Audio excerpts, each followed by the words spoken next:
What's up, YouTube? This your boy Bless the Best, coming at you once again.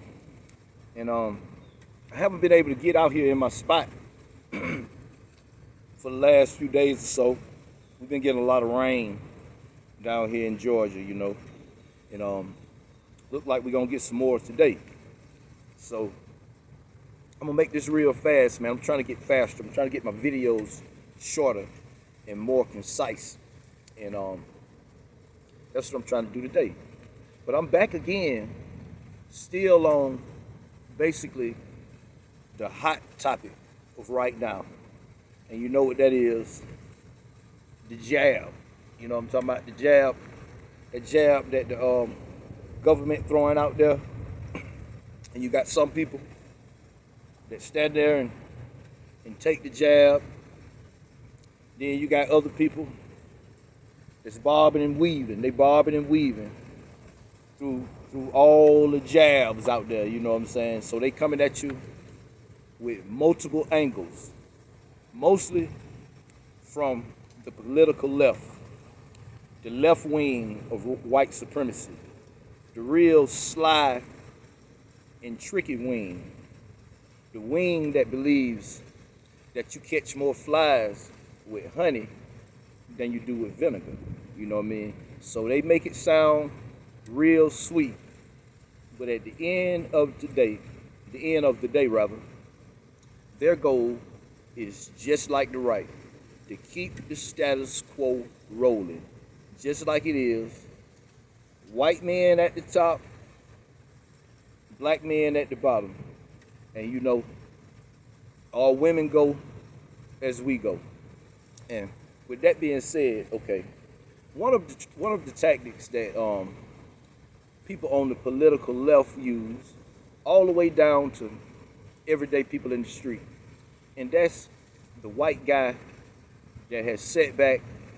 You know, he's studied black culture from a distance, normally from his TV and his radio and his internet. You know, he takes in black pop culture, and so he develops a little vocabulary, you know, little yo-yo kid shit, you know, like I'll say a Michael Rappaport, you know, the white guy, you know, that come on the sports shows sometime, the actor, like that. Okay. Your friends at MSNBC, the news station that y'all swear by, that y'all treat like the Bible, right? They got this guy, Ari Mebler. I might be saying his name wrong, but yeah, this is a white guy, and every single he does a show every night, right? Every single show, he manages to weave in some type of rap lyric. He'll be like, well, you know, Jay-Z said this, or Biggie said that, or some shit like that. You know what I mean? To show you that he cool and he down with the struggle. It's all a facade. It's all false. The status quo Democratic line is what he will push, just like the rest of them. Let me give you a little example. Walk with me. And I'm about to point out the hypocrisy of the left about the jab, you know what I mean, that some of us out here ducking, how off their logic is. So listen close from the beginning. America. So people who live in America have many inalienable rights, from freedom of religion to freedom of thought to freedom to take all kinds of actions. But let's be clear. The limits always kick in if you endanger other people. This has gotten a little confused these days, so let me put it as simply Watch for the hook. as possible. You have the right to believe that you drive even better when you're drunk. You can think that. You don't have the right to drive drunk in America without consequences, because it endangers other people. So where he going with that, he's comparing a drunk driver being allowed to go out on the road drunk to a person that chooses not to have a particular drug forced to go into their body. It's wide stretch. Very, very wide stretch. There are many ways to get into this. Right now, we're thinking along the lines of COVID and vaccinations, because this is the exact point that a, sadly, newly widowed woman in Iowa is making this week. Her vaccinated husband dying of COVID after spending time with unvaccinated people indoors who refuse to wear masks. I have family members. He said he about to interview this woman, right? Her husband that was fully vaccinated died of COVID. And she said he got it from being around unvaccinated people indoors who refuse to wear masks. Okay. He was vaccinated and he went around unvaccinated people without wearing a mask, right? So even by their own admission, even when you fully vaccinated, you can still catch it and you can still spread it.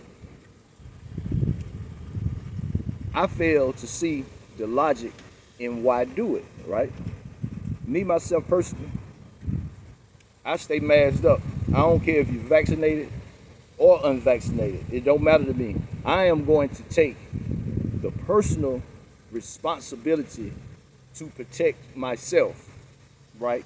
And they say, by me taking the personal responsibility to protect myself, it protects everyone else around me, right?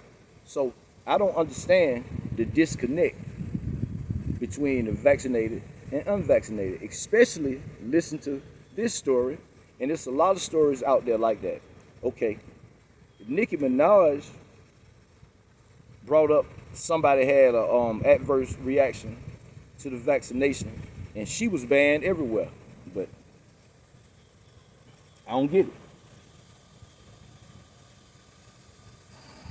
That don't agree with me. And I guess that's their right. But Gary and I had rights too. And he doesn't have them anymore. She's not alone in how she's feeling. A lot of this does come back to what we think and what we feel. It has been a devastating year. Many were locked down. Many were dreaming of the type of thing that would let us all out freely, vaccines. And there are growing reports of how people who are unvaccinated and aggressively so, sometimes not following safety rules and other precautions, are drawing scorn, contempt, and resentment among the many people who have played by the rules. Now, there's more than one way to come at this. Played by the rules. So going out and getting the vaccine is considered playing by the rules right now. But we should be careful not to be overly euphemistic about everything. We don't endorse everything Howard Stern says around here, but boy, did he tap a nerve recently, getting a lot of headlines after saying basically what many people feel, putting... Okay, the part, what we're about to get to right now, is the reason for this news story. What Mr. Mebler, our hip-hop friend, is attempting to do right now is normalize what Howard Stern is about to say. This is the stance that they want all vaccinated people to take. And he's saying that it's coming from the street level up to government. But no, it's coming from the media. Right now, he is amplifying the voice of Howard Stern. And listen to what he says. Listen to this shit. This is where they trying to make it go as fast as possible. Listen to this shit. Words to anger. Watch this shit, man. All the heads in our country who won't get vaccinations. What the make it all mandatory. Now we're trapped in a country with imbeciles. We have no time for idiots in this country anymore. Idiot. That would be me. Straightforward, somewhat mournful, but somewhat angry. And there are new signs that this type of anger, I bet you've seen it, I bet you've heard about it, may also become a political dynamic. In fact, 59% of the Californians who say that those who refuse to get vaccinated are putting everyone else at risk. Okay. Here comes another reach. And when I say reach, I'm talking Stretch Armstrong style. Okay. He's talking about what just happened in California last week. California, I don't know if it's just California or or if it's a national law in California, just use it the most. But they got this thing where they can get together votes and they can repeal the governor. That means that they can take the current governor out of office and vote for somebody else to be the governor before his term is over. And that's what they just tried to do with Gavin Newsom in California. Okay, Gavin Newsom was a real big COVID restriction, pro-vaccine type of governor, a Democrat, right? And just to further show you the hypocrisy of the Democrats, while he was telling all the people of California they couldn't go out to eat, they couldn't do this, they couldn't do that, he was caught on camera with a whole big ass party, people with no masks on and all this. The shit that they pushing on you, they not gonna even do it themselves. But back on point. Okay, so they had this recall thing, and it looked like it was gaining momentum. But at the end of the day, the people voted for Gavin Newsom. So, your white friend, news commentator, he's gonna tell you that the reason that they voted Gavin Newsom back in was because of the COVID restrictions that he imposed. When in reality, everybody know Uncle Ruckus, right? You know that's real shit. You know it's motherfuckers walking around, black people, with that mentality. And the guy that they ran on the Republican side to go against Gavin Newsom is real life Uncle Ruckus, Larry Elder. He probably 60 some years old. You know what I mean? He a radio host, lifelong coon, all the way back to when I was a child. Larry Elder was somewhere fucking cooning. He's the guy that said a couple of weeks ago that the white slave owners should get reparations because they were the ones that lost property. Now, in the state of California, you know goddamn well nobody wasn't voting for that asshole. That motherfucker will probably try to pass a new slavery bill or something. That's how fucking disgusting this bastard is. But Ari Mebler, your white newscaster, is just as disgusting for trying to tell this lie instead of telling the people the truth why he lost. And he's saying that that's the way that the political winds are blowing. That you're not gonna win an election unless you pro-vax, which is a goddamn lie. But here we go. Are the same people who had a shockwave in politics, helping back up Democratic Governor Newsom, delivering a, quote, historic embarrassment, as the Washington Post put it, to the Republicans' efforts to oust him, largely over COVID safety issues. He trounced conservatives who were basically making the other side of the argument, complaining about mask mandates or giving voice to often discredited ideas about why people... He was just a terrible candidate. I mean, such a terrible candidate that I have a hard time believing that he wasn't just designed to lose. I don't know. Don't need to get vaccinated. Now, there's a political strategist you may have seen on the beat, Jay Comandori, who argues here that the Democrats, in California at least, successfully appealed to the anger of the vaccinated people, the people who play by the rules. And he notes that... See, he brought that all the way back around to this anger and rage thing, which is the point of this newscast. Check out this fucking bastard.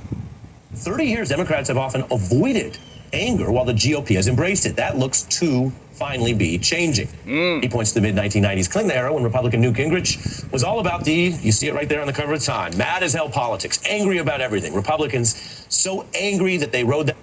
See, that was that Tea Party shit that went on when Obama was president.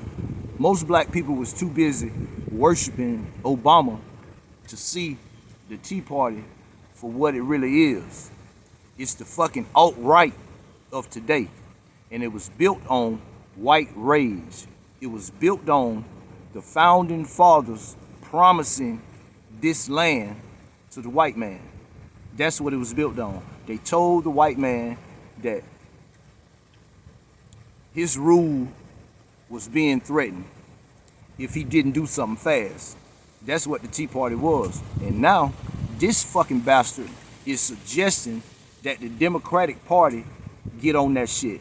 But instead of the trigger being the end of the white man's rule, the trigger is vaccine, right? But both philosophies are based on fear. Based on fear. That's the only way that they work when you're scared. That wave all the way through the Tea Party. Newsweek famously dubbing Michelle Bachmann the Queen of Rage, and she was proud of it. Of course, we saw anger on the right in the Trump years. Book titles about the presidency read like a thesaurus for the word anger. And so his white ass crying like a bitch about the rage on the right. Same guy just calling for the same type of rage coming from the left behind some bullshit. Rage to fire and fury. Now, no one is saying that untapped rage is the way to do everything. Indeed, it was a lot of rage and ignorance that we saw at the deadly insurrection. Yes, you are, bitch. We've covered. And it's a lot of anger we see from Republican leaders, sometimes not even clear what they're angry about. Take Senator Ted Cruz this spring. As we stand together and defend liberty, defend the Constitution, defend the Bill of Rights of every American, in the immortal words of William Wallace, freedom! Translation.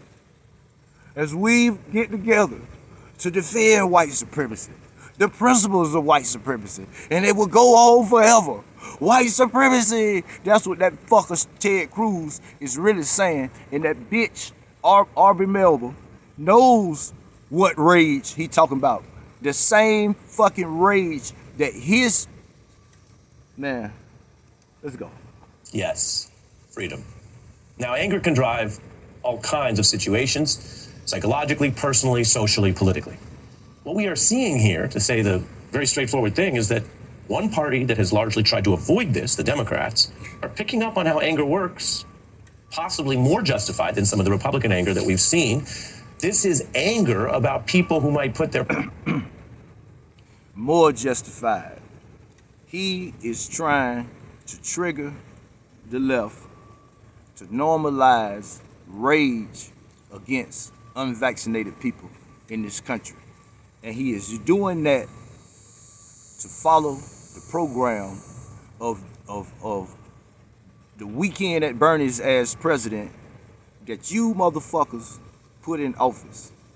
That you motherfuckers harassed the hell out of me on Facebook for saying that I would never vote for either one of them motherfuckers. That's what you personal get. Convenience or their personal conspiracy theories above, the Democrats say, your family's safety. Will Democrats tap the anger of the unvaccinated in a new way? I bet you hope so. But you aren't going to help. At least get out of the way. You've been patient, but our patience is wearing thin. And your refusal has cost all of us. On COVID... He talking to you, black people. Jim Crow Joe, the ancestral slaveholder, still talking to you like a slaveholder. It's in his blood. Y'all put him in office, and Black Jesus endorsed him. Information, what's your message to platforms like Facebook?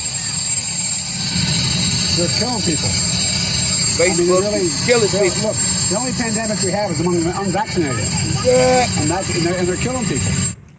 Say the pandemic is among the unvaccinated during the same news story that led with an unvaccinated guy dying. Jiu-jitsu logic. I'm white and I say so logic. That's what you call that. It may not be a strategy, but it's certainly a mood. One of the most famously measured people in American politics, moderate Joe Biden, making it very clear, day after day, when it comes to COVID. And he ain't sound too goddamn moderate when he was talking to Al Sharpton and the Congressional Black Caucus. the anti-vaccination movement, he's had it. That A lot of other people have had it too. we scared. I want to be clear with you because it's not always so simple. Based on what we've learned about health policy, raging against the unvaccinated is unlikely to convert them to get vaccinated. Goddamn We've heard right. from experts on persuasion and public health that is not the way to bring people aboard. But that's just one piece of this. On the politics, raging on behalf of doctors and nurses and teachers and on behalf of science itself, well, that may not only be cathartic. Hey man, why haven't we saw a news story talking to all these doctors who are against the mandate, and news stories about the doctors and nurses walking out because of these mandates and that kind of shit? But y'all love the Democrat news. For some people, it may be the Democrats' road to a righteous anger, which we have seen in American politics, is a proven, renewable resource. If you're mad as hell and you don't want to take it anymore, well, maybe you've come to the right place. You hear the music, that means... Hey man, look here. I'm glad you brought that up, Ari, or Aubrey, or whatever the fuck your name is. Righteous rage. The only righteous rage in America is this right here. This is an outdated term on an old shirt. Nowadays we say foundational black Americans. That's us that rose from slavery in the cotton fields of the South. Many of them saw them, drove past them. You know what I mean? We know what's up. That is the righteous rage. Reparations is the righteous rage. Since we talking righteous rage, that's the only one. Do this like live on Facebook, but I want to keep my page, so I'll do it here, and hopefully I can still keep my page. But just think about some of the things that you heard in this video, and give me a like and subscribe. If I'm off base, or if I said something fucked up, hit me up in the comments, man. You know what I mean? I respond. I respond. You might tell me something that bring me over to your side, because you know the quest for knowledge never ends with me. Like I've said several times, my opinions change when facts are revealed. So this is your host. Until the next post.